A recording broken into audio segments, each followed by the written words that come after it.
A felicidade não é deste mundo. Não sou feliz. A felicidade não existe para mim, exclama geralmente o homem, em todas as posições sociais. Isso, meus queridos filhos, mostra melhor do que todos os raciocínios possíveis a verdade deste ensinamento de Eclesiastes. A felicidade não é deste mundo. De fato, nem a fortuna, nem o poder, nem mesmo a juventude em flor são condições suficientes para a felicidade. Digo-vos, mas nem mesmo juntas essas três condições tão desejadas o são, uma vez que se escutam constantemente, no meio das classes mais privilegiadas, pessoas de todas as idades lamentarem-se amargamente da condição de suas existências. Contudo, não se deduza das minhas palavras que a terra esteja destinada para sempre a ser uma penitenciária. Certamente que não. Dos progressos já realizados, podeis facilmente deduzir os progressos futuros, e dos melhoramentos sociais já conquistados, novos e mais ricos melhoramentos surgirão. Esta é a grandiosa tarefa que deve realizar a nova doutrina que os Espíritos revelaram. Assim sendo, meus queridos filhos, que um santo estímulo vos anime e que cada um dentre vós se liberte energicamente do homem velho. Consagrai-vos à divulgação do Espiritismo, que já começou a vossa própria regeneração. Cumpre-vos o dever de fazer vossos irmãos participarem dos raios dessa luz sagrada. Mãos à obra, meus queridos filhos, que nesta reunião solene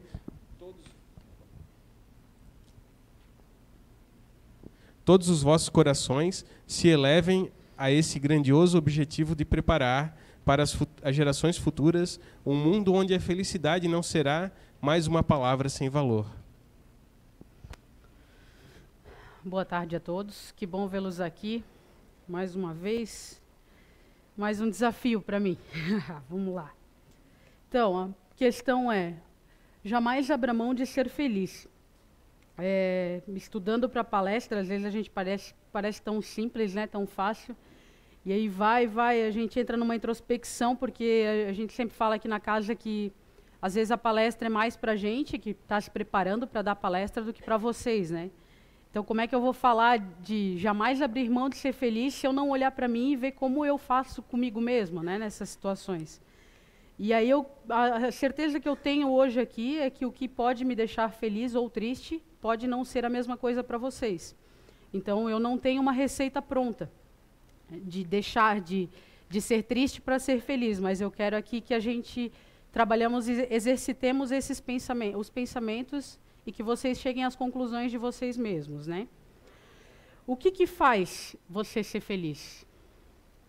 A felicidade, a sua felicidade está lá fora ou está aqui hoje, dentro de você, em cada um de vocês?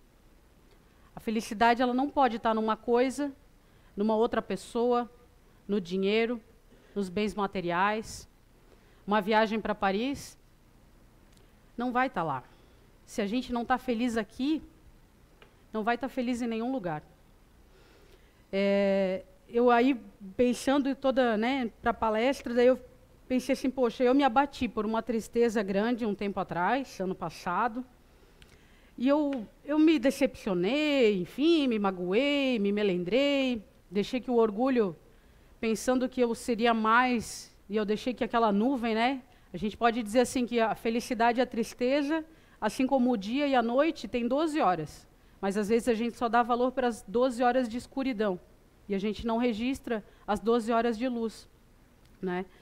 E aí eu passei por esses momentos e eu fazia as coisas tudo no piloto automático, ia trabalhar, fazia as minhas coisas, fui a eventos, a festas. Eu estava completamente no piloto automático. Eu estava lá, mas eu não estava feliz. Eu estava no meio de um monte de gente, de festas animadas, e eu não estava feliz. Eu olhava aquilo tudo assim, sabe aquela coisa assim? É como se a felicidade fosse uma chama dentro da gente, e aquela chaminha estava bem apagadinha, assim. E aí chegou um dado momento, assim, depois de uns meses, assim, semanas e meses, eu pensei assim comigo, eu não quero mais isso. Eu não quero mais sentir essa dor, sabe? Foi bem interessante, assim, o marco para mim, é que eu fui no cinema, eu fui ver aquele filme Nasce uma Estrela. Gente, eu nunca chorei tanto num filme. Como a gente diz, eu desidratei, assim. Eu soluçava e eu ficava assim, eu pensava assim, nossa senhora, eu estava com vergonha já de tanto chorar, eu pensava assim, como é que eu vou sair daqui do jeito que eu estou? Mas é que no meio de tudo aquilo que acontecia no filme, eu pensei que não tinha relação com o que eu estava passando, não estava conectado, mas como eu estava represando toda aquela tristeza, essa mágoa que estava dentro de mim, e aí aquele filme, chorar naquele momento, naquele lugar escuro, na penumbra, sem ninguém ver, eu deixei sair, sabe? Chorei muito, muito, muito, assim, como se fosse acabar mesmo o mundo, assim. E aí eu pensei assim, eu prestei atenção no filme, tá? Mas eu pensei assim também, gente, eu não quero mais essa tristeza, eu quero tirar essa dor de dentro de mim, isso está me incomodando, está me fazendo mal. Não, eu não sou eu mesma com essa tristeza. E aí eu chorava, e aí, né, daquela coisa, ela faz sucesso e tal. Eu não vou dar spoiler, que vai que alguém quer ver ainda o filme, mas... E eu chorava, e aí até o meu marido do lado, ele perguntava assim, tá tudo bem? Eu disse, tá tudo bem, o filme é muito bom e tal.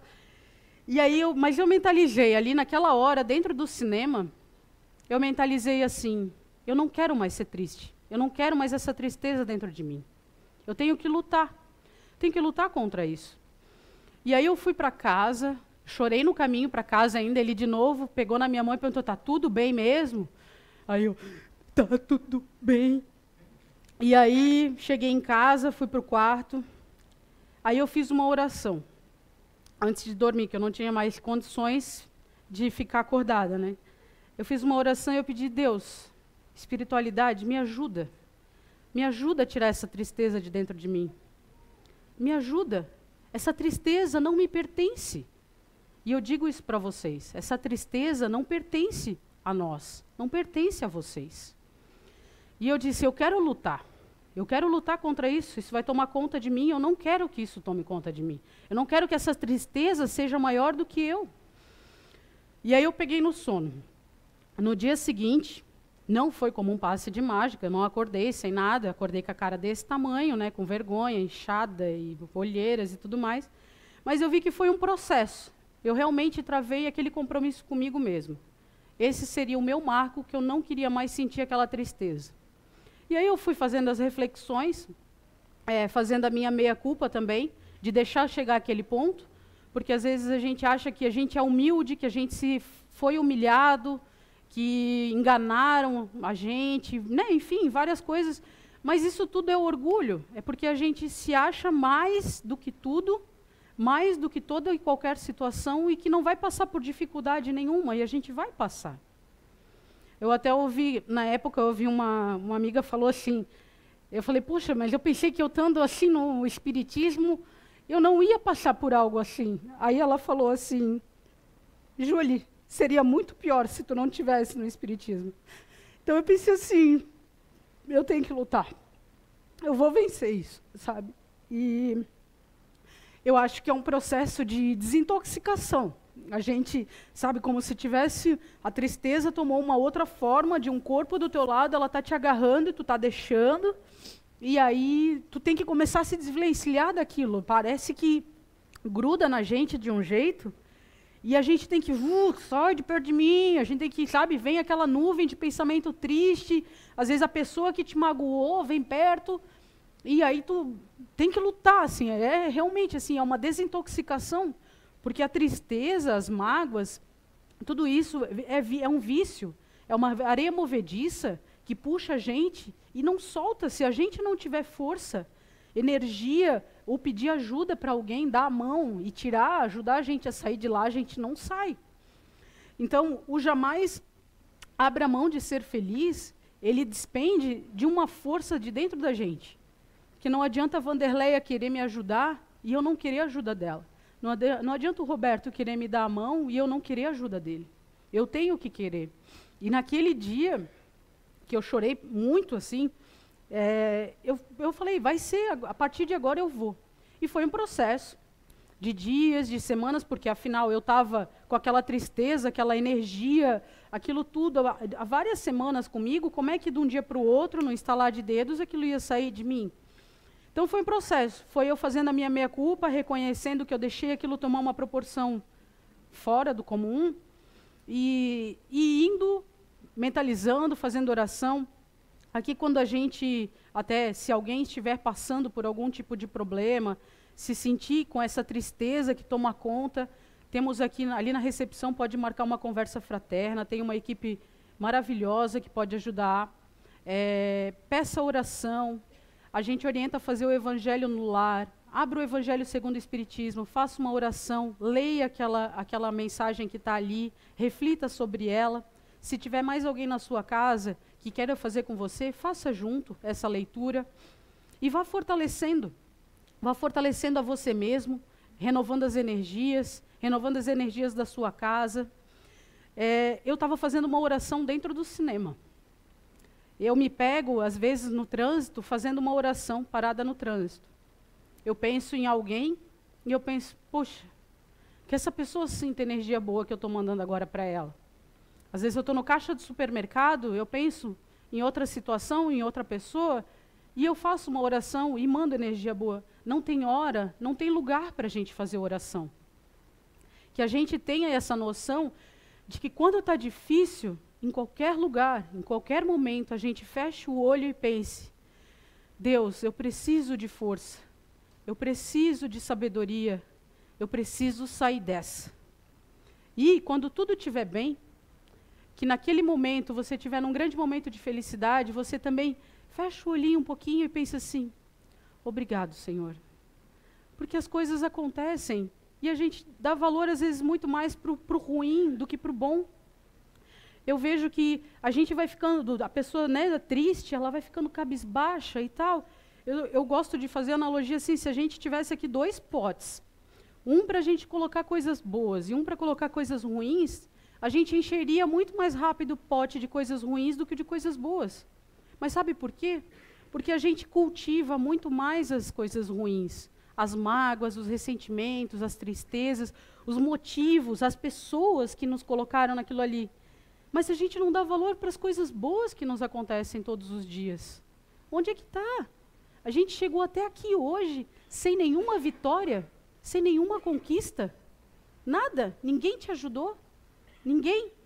Com certeza alguém te ajudou. Nem que seja um filho que deu um sorriso, ele está te ajudando naquele dia. E a gente não dá valor para isso. O que é de bom, o que é de feliz, faz assim, ó. E o que é de triste, a gente fica carregando como um fardo, um peso, aqueles sacos de batatas enorme. E a felicidade, ela é tão leve, as coisas boas são tão sutis, que a gente deixa voar. E fica carregando o saco de coisa triste, de coisa ruim e tudo mais. Claro, como a leitura do Evangelho falou, é um planeta de provas e expiações. Estamos aqui encarnados, resgatando muitas coisas que plantamos lá atrás. Porém, o que estamos plantando hoje de bom para colher daqui para frente?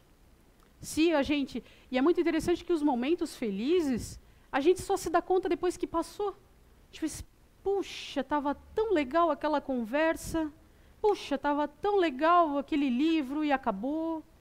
Tudo passa, assim, sabe? E a tristeza não, a gente fica aqui cozinhando ela, fica com ela ali dentro, apegado a ela, sabe? A gente cria monstros mesmo. Eu falo assim, eu quando estava nesse momento ali, a minha mente muito fértil, eu criei diversos fantasmas, assim, e eu tive que lutar com cada um deles para vencer, para superar isso, porque só dependia de mim. Não adiantava a bebida alcoólica, não adiantava um remédio, que uma hora vai acabar o efeito. E como é que eu vou estar? Não adiantava alguém me dar a mão se eu não queria ajuda, se eu recusava todos os conselhos que alguém poderia me dar. A gente pode dizer assim, mas tem pessoas que não precisam da felicidade, a gente até brinca, tem gente que diz, a gente dá gargalhada, e alguém olha e diz assim, para que tanta gargalhada, para que se abrir tanto? Tem aquele que diz assim, para que rir? Eu fico feliz sozinho em casa, eu não preciso de ninguém para ser feliz. Ok, mas quem quer ser feliz, ou quem está triste, tem que ter a atenção devida para isso. Não devemos supervalorizar a felicidade, porque são momentos, mas também não devemos superestimar a tristeza, a mágoa, essas coisas do dia a dia. A gente fala assim, mas esse mundo está muito louco, como é que eu vou ser feliz? Olha quanta desgraça está acontecendo. fora o que acontece na minha vida, no dia a dia, como é que eu vou ser feliz? E aí a gente olha para questões históricas do mundo, o mundo está melhor, sabe? A gente hoje está preocupado com o canudinho da bebida que a gente consome e joga fora, porque vai poluir o mar. Tipo, os nossos avós não deram bola para isso, gente. Eles, né, quanto mais costume, melhoramentos, quanto mais comodidades a gente pudesse ter, melhor era.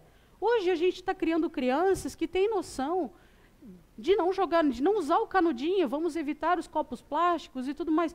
Então, assim, se a gente quiser olhar e superestimar só as coisas ruins do mundo, realmente, eles são monstros enormes.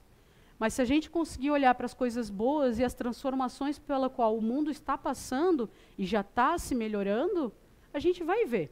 Ele está melhor. É uma passagem simples em filmes, né, filmes históricos, séries. Gente, éramos gladiadores, éramos vikings. Matávamos para comer, matávamos para ter terra. Se eu quisesse a casa do vizinho, eu tinha que ter... Juntava meu clã e nós íamos lá e atacava o clã do vizinho, matava todo mundo e eu tomava a casa do vizinho. Era assim que se vivia. A gente está melhor, sim. E a gente vai melhorar ainda mais. E isso depende da gente. E jamais abrir mão de ser feliz passa por isso. Passa em deixar de olhar só para o pote de coisa ruim e olhar mais para o pote de coisas boas. Sabe, hoje, com redes sociais, as mídias, todo mundo, né, tem o pessimista que critica, porque a pessoa só bota foto sorrindo. Quem vê pensa que a fulana só tem felicidade na vida dela, nem mal paga as contas dela, não sei o que, não sei o que. Ela está sendo feliz. Tu está superestimando as críticas para com a pessoa. Vá tirar suas fotos, vá ser feliz, vá publicar suas fotos, ou não publique. Exclua sua conta do Instagram, do Facebook, Snapchat, o que for. Mas deixa quem quer ser feliz daquele jeito ali. Mas que esse pote, que são aquelas fotos que a gente publica no Instagram, no Facebook, onde for, de coisas boas, de momentos bons, que eles sejam superestimados, sim. É óbvio que entre uma foto e outra que a gente publica, muita coisa aconteceu, muitas vezes a gente caiu, tropeçou, a semana foi difícil, mas a gente tem que estar firme, a gente tem que estar forte e ser feliz. E é como eu falei no começo, a felicidade está aqui, agora, dentro de vocês. Ou vocês são felizes agora, nessa palestra, ou vocês não vão ser felizes agora à noite vendo Faustão.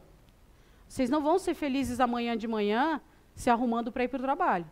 Assim como não há felicidade na sexta-feira, na hora do happy hour. Você tem que ser feliz no seu trabalho. Você tem que agradecer ao seu trabalho. Porque você tem um trabalho, você tem um meio digno de alcançar, de ter o dinheiro para ter as suas coisas. Você tem que ser agradecido ao seu chefe, ao seu coordenador, ao seu patrão. A gente tem que agradecer a todo momento e aonde a gente estiver, sabe? E aí, estudando para a palestra, eu ficava pensando assim, mas em que momentos que eu sou feliz? Como é que eu vou abrir mão de ser feliz? E eu comecei a me questionar nas pequenas atividades diárias, assim, do que eu fazia, do meu trabalho, né, de casa. Eu pensava assim, mas isso me faz feliz? Eu sou feliz agora? Depois eu comecei a pensar, me faz feliz. Me faz. Me faz feliz atender o meu cliente, me faz feliz sair para atender esse cliente, me faz feliz voltar para o trabalho depois de atender o cliente, me faz feliz acordar e ter roupa para vestir. A gente pediu agora, gente, uma família está fazendo comida em latinha de álcool. Eu tenho um fogão na minha casa para fazer comida. Se isso não abastece o meu pote da felicidade, a gente está dando bola para coisas erradas. A gente não está olhando para as coisas certas. E aí eu volto a dizer, a felicidade pode não estar nas coisas e nas pessoas, mas as tristezas a gente sempre coloca nas coisas e nas pessoas, né? E ainda tem aquela frase que às vezes rola assim no Facebook, né? Se dinheiro não traz felicidade, eu queria ser rica e triste em Paris. Olha, se me desse uma passagem hoje para Paris, eu ia bem contente, vou dizer. Mas, como eu falei, quando eu estava num momento bem conturbado, eu não seria feliz em Paris. Eu não seria feliz numa ilha paradisíaca, Fernando de Noronha, Jalapão, todo lugar que eu quero ir ainda. Não seria feliz, porque eu não estava feliz comigo, eu não estava aqui dentro, não estava feliz. E eu posso ir com quem eu quisesse, eu podia ir com o Padre Fábio de Mello, podia ir com o Papa, podia ir com quem eu quisesse. A pessoa não ia me ajudar, não ia fazer milagre, ou como é que é a Semitiba, podia ir com qualquer um, não ia me ajudar, porque eu não estava disposta a receber ajuda e a mudar o meu campo vibracional. Então, a partir do momento que a gente dá esse pontapé de virar a chave e de ser feliz e de olhar para o pote da felicidade, para todos os pequenos detalhes que me deixam felizes, e não tanto para os outros detalhezinhos que me deixam tristes, isso vai mudar o nosso dia a dia. O jamais abrir mão de ser feliz está dentro de cada um de nós e está diretamente direcionado para que pote você está olhando. Até fiz um... Cadê aqui? Ó, a tristeza e a felicidade. Eu penso que a gente anda num caminho do meio. Às vezes a gente está triste, às vezes acontecem coisas tristes, uma notícia de alguém doente, né? Um problema financeiro. Várias coisas no dia a dia nos entristecem, sim. Mas a gente que vai decidir se vai aprender com aquilo e continuar seguindo, ou vai ficar parado, lamuriando e chorando as pitangas, as tristezas daquele momento, daquela situação, sabe? Essa imagenzinha que eu acho fantástica, né? O menininho no primeiro lugar chorando. O menino está no terceiro, está feliz da vida. E é isso, sabe? A gente superestima tantas coisas e não dá valor para as pequenas coisas do dia a dia. Eu insisto nisso, assim. O valor das coisas está naquilo que você dá valor. Quanto tempo você se despende choramingando, se magoando, dando valor? Eu acho muito triste, às vezes, assim, quando eu ouço alguém dizer assim, fazem tantos anos que eu não falo com a minha mãe, fazem tantos anos que eu não falo com meu pai, ou com o meu irmão. Puxa, isso faz tão mal, sabe? Eu estava vendo um vídeo aquele poeta que ele sempre lê umas poesias e cordéis na Fátima Bernardes, o Braulio Bessa. E ele falou que ele leu um texto, um poema dele sobre as mães no programa da Fátima Bernardes, e diz que os vídeos dele são os mais vistos da plataforma da Globoplay. E ele falou que teve uma senhora que ele começou a perguntar nas redes sociais dele o que aquele texto tinha transformado na vida das pessoas.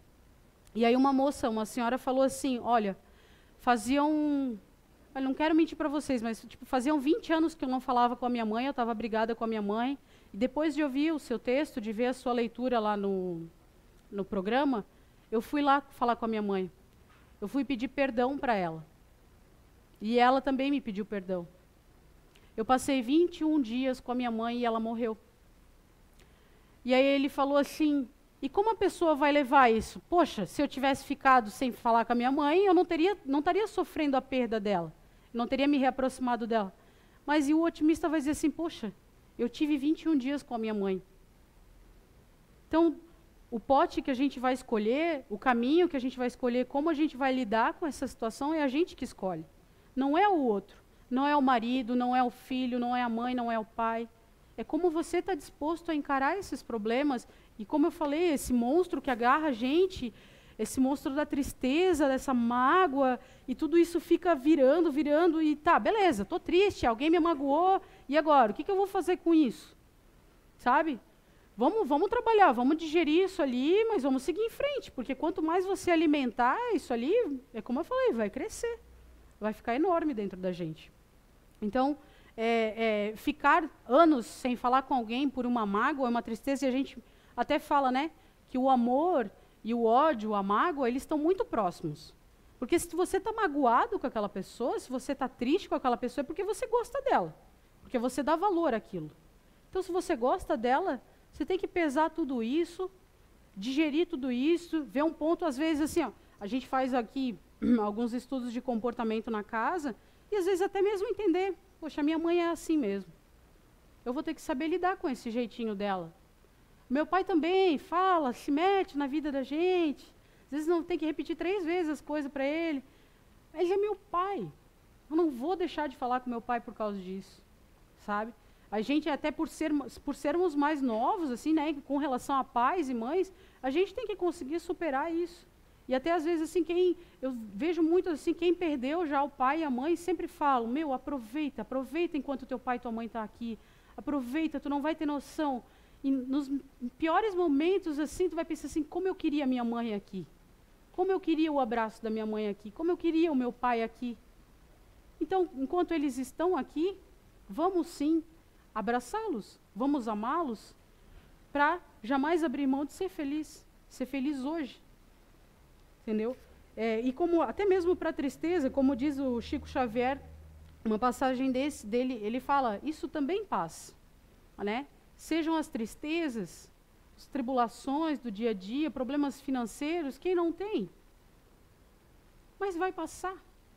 E às vezes é o resgate nosso, é uma dificuldade, de repente algum mal que a gente causou lá atrás.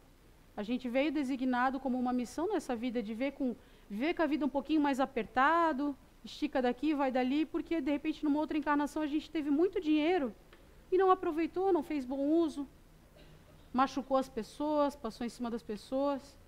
Então se a gente não encontrar, assim, ó, eu fico muito no porquê eu estou passando isso, sabe? O que eu tenho que aprender com isso? Às vezes eu estou num momento assim, eu penso, tá, vamos lá, o que eu tenho que aprender com isso?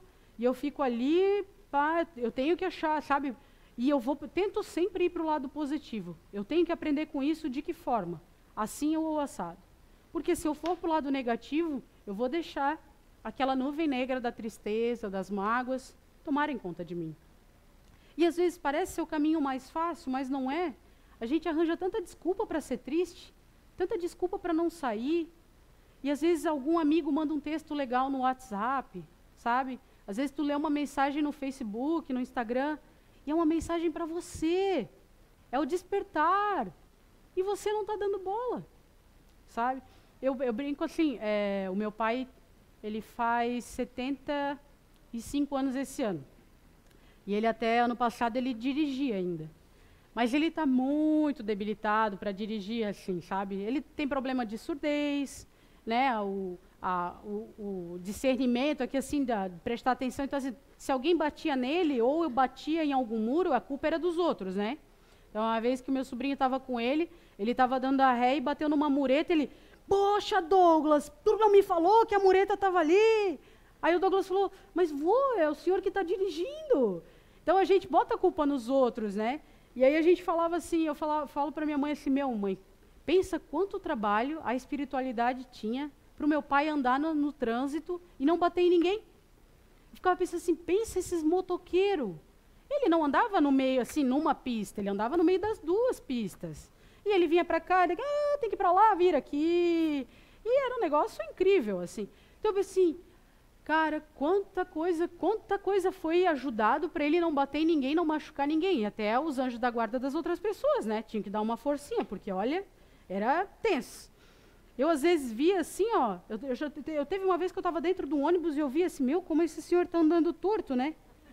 Quando eu olhei, é meu pai. Eu até abaixei assim, ó, com medo de alguém me ver. Eu disse, caraca, é meu pai. Aí a gente conseguiu vender o carro dele, tá tudo bem, vocês podem andar tranquilamente na rua. Mas era tenso, assim, meu Deus. O carro, assim, ele era arredondado, ele ficou quadrado, assim, ele ficou tipo Gurgel, assim, sabe? Mas alguém comprou, pagou, tomara que dê tudo certo. Mas eu penso assim, e a gente, quando anda na rua? Quando a gente está triste? Quando a gente está magoado, pensando em um monte de besteira? Quanta ajuda a gente não recebe, né? Quanta inspiração? Quantas mensagens de WhatsApp um amigo, uma amiga manda? Mensagem no Facebook? E às vezes a gente não dá bola. Pai e mãe sabe o que faz para o filho, e às vezes o filho nem sabe. Tudo que o pai passou para o filho ter aquela oportunidade. E assim é a gente, com várias ajudas do mundo espiritual, com as ajudas de Deus, dos anjos da guarda, de todo mundo. E a gente não percebe o quanto a gente está sendo ajudado. A gente não olha, a gente fica olhando para o nosso pote de tristezas. E a gente tem que dar valor, sim. A felicidade está dentro da gente. A tristeza não nos pertence. Não nos pertence. A tristeza, tanto é que ela nos adoece. As pessoas que ficam doentes, né, que ficam depressivas, ficam magoadas, isso adoece. Viram como se fosse uma água podre dentro da gente, aquilo vai contaminando os órgãos, a gente fica com doenças psicossomáticas, estômago, tomando remédio que arruma isso, mas estraga aquilo. E aí a gente não vê que está dentro da gente. Ela é para regular a química, tem vários medicamentos, sim, mas a gente tem que exercitar, que uma hora a gente tem que se desprender disso aí e andar com as próprias pernas. Imagina eu hoje, com 33 anos, se eu tomar um monte de medicamento para tristeza, para ir no banheiro, para não sei o que, não sei o que. A gente estava com um texto esses dias aqui que no final, com 60 anos, eu vou estar gastando 500, 600 reais com remédio. Então é só a gente prestar atenção, assim. Então, eu volto a falar, se vocês estão se sentindo tristes, se essa tristeza está há muitos dias, vocês não conseguem sair disso, mesmo até muitos tomando medicamento e tudo mais, marca uma conversa fraterna, vem conversar com a gente. Vamos ver o que a gente pode ajudar a descascar esse abacaxi. Vamos ajudar vocês a trocar a lente desse óculos e parar de olhar para o pote ruim e olhar para o pote de coisas boas, sabe? Tem o curso do SOS, como a Vanderleia falou, se inscrevam, participem. Sabe, a gente conversa, é uma terapia em grupo, é muito bom. Às quintas-feiras, e em final de abril começa o Identidade Eterna, um aprofundamento maior sobre os estudos de comportamento. Venham, façam parte. É muito fácil ficar no sofá em casa vendo Faustão e Netflix. Mas a gente tem que fazer alguma coisa. A gente quer sair disso, a gente tem que fazer alguma coisa. Tá? Eu, para finalizar, eu peguei um texto do Braulio. Eu não sei se é um cordel ou uma poesia. Eu preferiria botar um vídeo dele lendo. Se alguém quiser depois pesquisar, é muito bacana. O problema é que depois a gente bota o vídeo, daí tem problema de direitos autorais por causa das imagens que vão para a internet, então eu vou ler, mas é o Braulio Bessa. É sobre a vida, tá? Sendo eu um aprendiz, a vida me ensinou que besta é quem vive triste, lembrando o que faltou, magoando a cicatriz e esquece de ser feliz por tudo que conquistou. Afinal, nem toda lágrima é dor, nem toda graça é sorriso, nem toda curva da vida tem placa de aviso. E nem sempre o que você perde é de fato um prejuízo. O seu caminho não são muito diferentes. Tem espinho, pedra, buraco, para mode atrasar a gente. Mas não desanime por nada, pois até uma topada empurra a gente para frente. Tantas vezes parece que é o fim, mas no fundo é só um recomeço. Afinal, para poder se levantar, é preciso sofrer algum tropeço. É a vida insistindo em nos cobrar uma conta difícil de pagar, quase sempre por ter um alto preço. E acredite no poder da palavra desistir. Mas tire o D e coloque o R, que você tem resistir. Uma pequena mudança às vezes traz esperança e faz a gente seguir. Continue sendo forte, tenha fé no Criador. Fé também em você mesmo, e não tenha medo da dor. Siga em frente a caminhada e saiba que a cruz mais pesada o Filho de Deus carregou. Obrigado, gente. Boa tarde.